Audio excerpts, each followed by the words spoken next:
John, what are the advantages, if any, and the obvious disadvantages to having to play this shorthanded this early? Yeah, if someone doesn't play well, you don't have an option. And they're not machines and they're not computers and they don't always play well. But let me start by saying Dwayne did a great job, had his team ready. And I've said this before, when a team is struggling a little bit, and I'm watching their tape, they play really hard, played harder than we played. I mean, if you watch the game, you said, daggone it, they played harder. Second thing he did is he put a couple things in, wrinkles defensively that bothered us and really got us out of rhythm in the first half. But the hardest thing for a coach, and something that shows me that, one, he's a really good coach and he's connected to his team, they're going to have a breakthrough and they'll go on a run of games. But they just got to stay the course. And how hard is it when you're losing games? That's a real coach. You're winning, everything's easy, it's the next, that's easy. You're struggling some. You're missing some shots, you're doing some things, but your team's fighting like crazy. So, yes, he was the ball boy, and no, I didn't spend a whole lot of time with him when he was the ball boy. His dad was in our gym all the time when we practiced. He worked at the University of Mass. But I'm proud of him. I'm just, I watch him and he's got a smile on his face and did a great job. Cal, how much is Kellen still trying to figure out his role versus what he did at Davidson, and how close was the second half to what you kind of see for him? It was better, but here's what's happened. He's on the scouting report. Don't leave him. Well, you know what that means? They're working hard not to get you shots. What does that mean? You have to work really hard to get plays now. You got to work harder than they're working to keep you from scoring to score. I said, go look on YouTube and look at Rip Hamilton. Rip Hamilton, skinny dude that could score and catch it and shoot. And they all said, we're going to keep him from doing it. You know what he did? He sprinted. He didn't run around the court. He sprinted to get himself free to make shots. And you know what? When he sprinted, everybody else ended up being open because they tried to stop him, and the guy slips to the basket, lobs, guys trying to help on him. That's where Kellen is. You're on the scouting report. You may be the top of the scouting report. John, what do you hope Oscar learns from the last two games about foul trouble? That he is going to get the foul crap. He's going to get fouled and grabbed and pushed. Got to deal with it. His advantage is 255. In the eyes of others, that's a disadvantage. So they let him be grabbed and held. I mean, it's what it'll be, and deal with it. You can't push back. You can't. He did. He came over twice and said, the dude's grabbing my arm. So I said, look, just play. But, it's what I've said, and I'll continue to say, his advantage is 255. If a guy backs under him and he goes to rebound, that should not be a foul. Well, he's got to go straight up and down. He was, except the guy displaced him and moved him back. And so now he grabs the ball. He's like that. Well, it's over the back. It isn't. He went straight up. Is displacing a foul? I don't know. But we'll watch the tape and try to learn. Still, I've got to spend more time with him in the post myself, and I will. The biggest worry I have is I'm watching games. The physicalness of the games that I'm watching, there's no emphasis on physicality right now for the officials because they're chucking on drop. If you cut, you're getting chucked. I'm seeing really physical play. My question is, can we play that way? Or does it take us out of everything we're doing? Or do we have two or three guys that'll play physical and fight, but you have those other two that keep breaking down and just don't want to be that guy? And so I got to watch the tape. We got to screen better. Well, what's that? Toughness. Go knock somebody's head off like you're getting your head knocked off. So, we got to get that. I got to get back in practice and got to shift what we're doing. The pick and roll stuff in the first half was me. Like, they did some things and I didn't, at halftime I got us to do some different stuff that hurt them. But I've done this 30 years. Obviously, the ball boys coaching the other team, so I've been here a while. So I would say that I should have been better in the first half to give us a chance. On the right side here, we have John and then Gary off the back of you. John, Keon had 17 points, 8 rebounds, didn't take a three-point shot. Is that the way that you want him to play now? Just got to fight more. Just got to fight more. That he's coming. Look, he's got to be a 15, 16 point and an 8 rebound guy for us in a real physical game. And then you got to be confident defensively. If you're guarding a guy, this is what I just told him. If you are guarding a guy and you're going like this, or your hands are down because you're afraid he's going to beat you on the bounce, how are you going to be confident offensively? If you're getting driven by, pushed, shoved, dunked, laid on, you cannot be confident offensively. You're going to turn it over. You're going to miss some shots you shouldn't miss. So we've got to get back to defensive confidence. One, that we're all together, so I know I can trust my teammates, so I can get up and be aggressive. That adds confidence.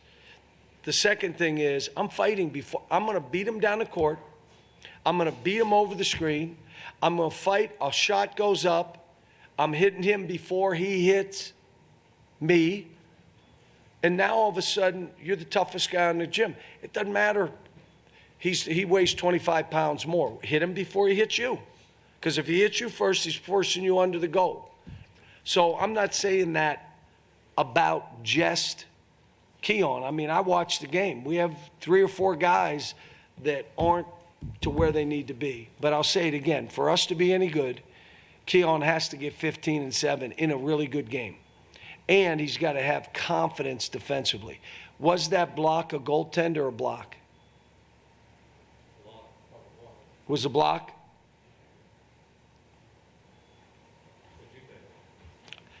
I couldn't see it. Gary, the back right Or corner. at least that's what they'd say. John in the back. I guess as physical as they were playing, were you kind of satisfied with the small runs in the second half that kind of gave you all a little breathing room? Well, the biggest thing is we made a couple shots. It was funny, and it was really true. One of the guys said to Dante during the game, like, dude, if you make 2 shots, we're going to break this open. Just make a shot. And I want him in there shooting balls. And you have to understand, I kept saying, just keep shooting. And then I told him after the game, I probably, when I go to my office tonight, will probably see you in the gym shooting, right? Because you're getting your opportunity. Now you got to take advantage. And we need him. We need him. And again, it's another thing when you're, again, defensive confidence. You cannot be getting clubbed on defense and think you're going to be confident on offense. It just doesn't happen that way. Gary on the left. John, the ball boy, said that it was kind of a I shouldn't have said that. Dwayne, coach. he was our ball boy. I think he was a 26-year-old ball boy, by the way. He was a little older for being a ball boy. Coach Killing said that it was kind of a victory for them that you were not always happy with your team. And I wondered if 17 turnovers were one of the reasons and what. That and I didn't, look, the one thing that I've looked at their tape and their stats, they turn it over. They didn't today. So what does that tell you? They were playing harder than us and were ahead of the action versus us coming at them. And that aggravated me more than anything. And again, it wasn't just one guy. It was like a team full of guys. But there were 3 or 4, again, the same thing, this is good enough. Nope, it isn't. You won't be in. I'm taking you out. So look, I like this team, and this team has a chance, and I got to do my job and hold them accountable. I don't care about the clutter. People can say what they want. I got a job to do, and I got to get this team right because we have some pieces that can do this. We got to get healthy. Got to get guys back. We still don't know what we are. What happens when Lance comes back? What happens when Jacob comes back? Do we become different? How do we play? What are we trying to do? Jack Grossman, ESPN Louisville. Coach, with Oscar being limited to just 23 minutes with that foul trouble, what did you kind of see from the rest of your team of how they played with him having to be on the bench a little bit more than normal? Here's what I would tell you. I'd rather not see what we can do without him. I'd rather him be on the floor. And again, when you're getting 2 and 3 guys thrown and hold and grab and kicked, anything you do looks like a foul. And that's why I'm saying we just, I just got to send in the tape and say, tell me. And I may watch the tape and say, you know what, they didn't do it as much as I thought. But when I watch the tape, I'll know. And when he's on the court, we're better because he just grabs everything. We've got to get him better around the goal. Now, what I did late in the game. What kind of shots did we get him? Did you watch? Anybody watch? Jump shots. I know he can do that. He may be our best 17-foot shooter. But we got to be able to get something around the goal, especially when you catch it 3 feet. Get something. And I'll say this, Damian, the stretch in the game that helped us spread the game out, when you're talking, was with Damian, blocking shots, rebounding, dunks, throwing it to the rim. So he did some good stuff today. Cal, you all have gotten to the line a little bit more the last 2 games, closer to what your teams normally do. How much of that is something you're doing differently, or is it just the way they were playing you these last 2 games? You're saying free throws?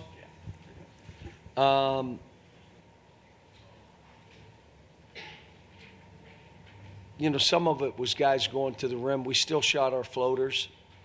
We're not shooting as many threes. I think this is a 22 shot 3-point shooting team. But let me say, when you shoot 22 threes, are you going to get fouled? No. You're shooting floaters, are you going to get fouled? No.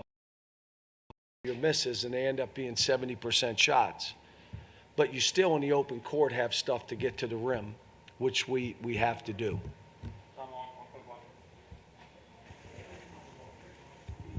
John, you had told us that Oscar was a great mid-range shooter, and yet he still seems a little bit hesitant to put it up. He almost seems like he was a little bit surprised when he made it. Why is that the case? I don't think he was. Okay. I think you're wrong in that. All right. I've been wrong before. Yes, you have. But he, very many times, but he, that's something we try to get him that shot. And I'm just being honest, he barely misses it. And then the one, he's not played this way before. Most of his stuff, which is why I'm kind of surprised, everything was at the rim and, mush mouth. And now we're trying to spread him out a little bit. And then when he gets close, the stuff that he used to be really good at, he's not as good. So it's probably me. But he can shoot. He can shoot free throws. Get to the line. Get the ball up. But again, it's, his size can be an advantage. But in the eyes of others, well, they have to do that to play him. No. That is not, for him. But I'll watch the tape. And if I see some push off, I'm going to, hey, it's fine. If he has 2 hands in the back and he's pushing people, if the guy's going like this and he's trying to get him away, is it a foul? Or is the other thing a foul? I don't know. We'll have to look. I'll watch the tape.